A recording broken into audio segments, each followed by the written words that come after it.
ભંકોડામાં ભૂપતસિંહ રાજાએ થાળ તૈયાર કરાવ્યું। સ્વામિનારાયણ ભગવાન કહે, ભૂપતસિંહ, તારું અન્ન અમે નહીં જમીએ। ભગવાનને કોનું અન્ન મીઠું લાગે છે? બહુ વિચારજો।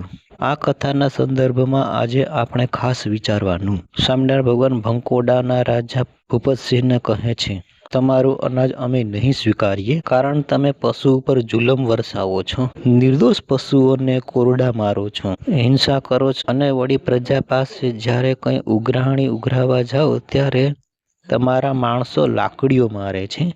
ગરીબ ખેડૂતોને એક તો એમનું ઉત્પાદન કરેલું અનાજ લેવાનું છે અને લાકડીઓ મારો છો। સાચી વાત છે? હા મહારાજ।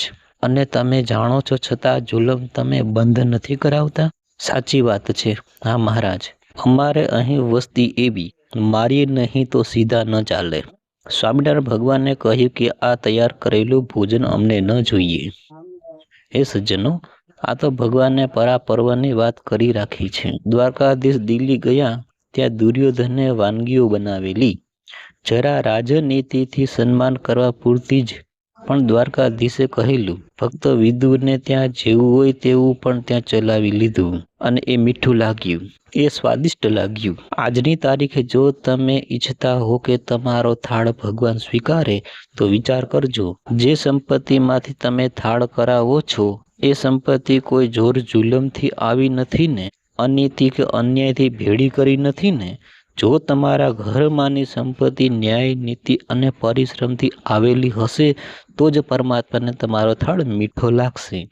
અને જો અન્યાય, અનીતિથી, જોર જુલમથી કોઈના આંસુ વહાવીને તમે જો પડાવી લીધેલું ધન હશે અને એમાંથી જો થાળ કરાવશો તો ભગવાન કદાચ કહેવા આવે કે ન આવે, પણ ભૂપતસિંહની જેમ તમારો થાળ ભગવાન આજે પણ નહીં જમતા હોય।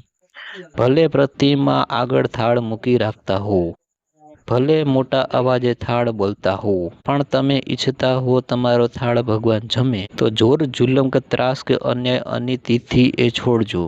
પરમાત્માને થાળમાં કોઈ માલ પુઆ જલેબી જ જોઈએ એવું નથી।